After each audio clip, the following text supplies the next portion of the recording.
Hello, my name is Dana Berry, also known as Dana Doodle Knits, and welcome to my vlog. It's been a few months since our trip to Iceland and I still haven't recorded the yarn and everything that I got from Iceland, so I'm gonna do it now. Pretty much our very first stop after we checked into our Airbnb was to the Alafoss store, and if you know anything about Icelandic yarn, you know Alafoss. I partook in some Alafoss. I got a lot. It was totally worth it. The yarn that they're known for is the Alafoss Lupi, and this is what people use to make the traditional Icelandic lopapeysa sweaters. So I got enough for a sweater, obviously. The base color is this nice gray, and then I paired it with a black and a light blue.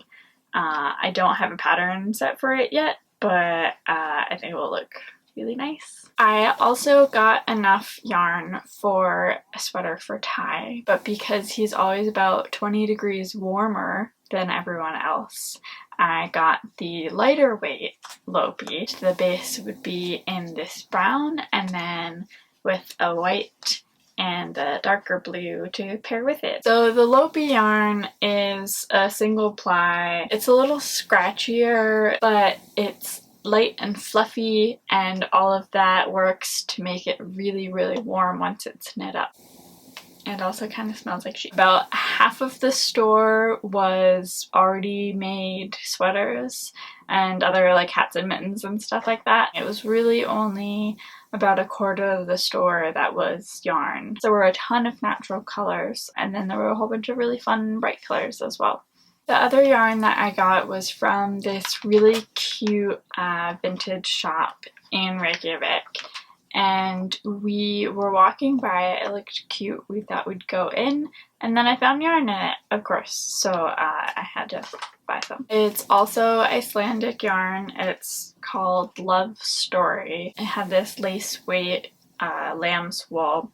So I got two white and then one in this really fun yellow and pink. They showed it with a lace shawl pattern, so that's kind of what I was thinking about. Now, probably one of the coolest things that we did was we stayed at an Airbnb on a farm up north, and when we were looking through Airbnb listings, Ty saw a picture and a description of the people, and it said that she was a spinner and a knitter, and so he was like, alright, I guess we're staying here, which we did, and it was amazing. We were just there for one night, but we ended up talking to her for hours, and she was actually from Europe. She moved to Iceland about 5 years ago, met her husband, and was now living on this farm.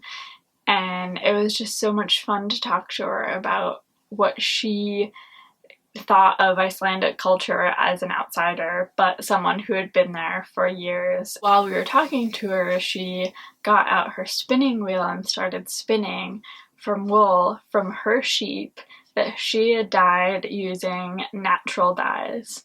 So she was telling us all about her sheep and how she was learning to shear the sheep and use the wool from them and process it and dye it and that sort of thing, and then spin it, and she was selling her hand spun on Etsy. It was really fun to meet someone and talk to someone like that. I showed her the shawl that I had actually just finished in the car on the way there for my hand spun. So I was really happy to have that spinning knowledge to talk to her about it, because she was much more of a spinner than a knitter. And then partway through talking to her, she went into the other room, came back with this huge garbage bag full of fiber from her sheep.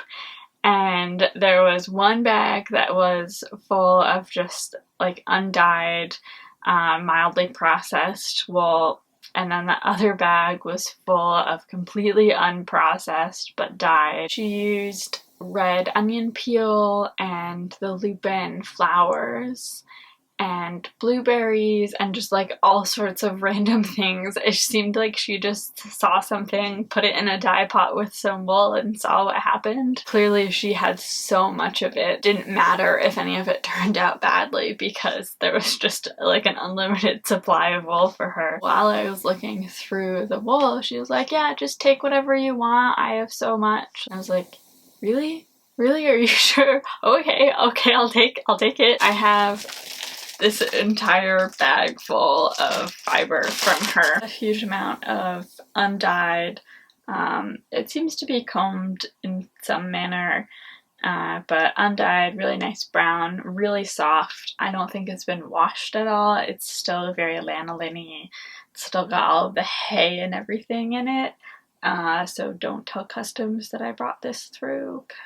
And then some of the dyed stuff is like this. I want to say this was from red onion peel, which is just crazy, but it could be something completely different because I don't remember. But it's just such a beautiful color, and you can see how like the ends of the locks take the dye differently, so it's like much darker over here than it is, you know, down in like the deep parts of the locks. This amazing green and this pink, all of this gray. It's a little terrifying looking. I wouldn't even know how to go about working with this.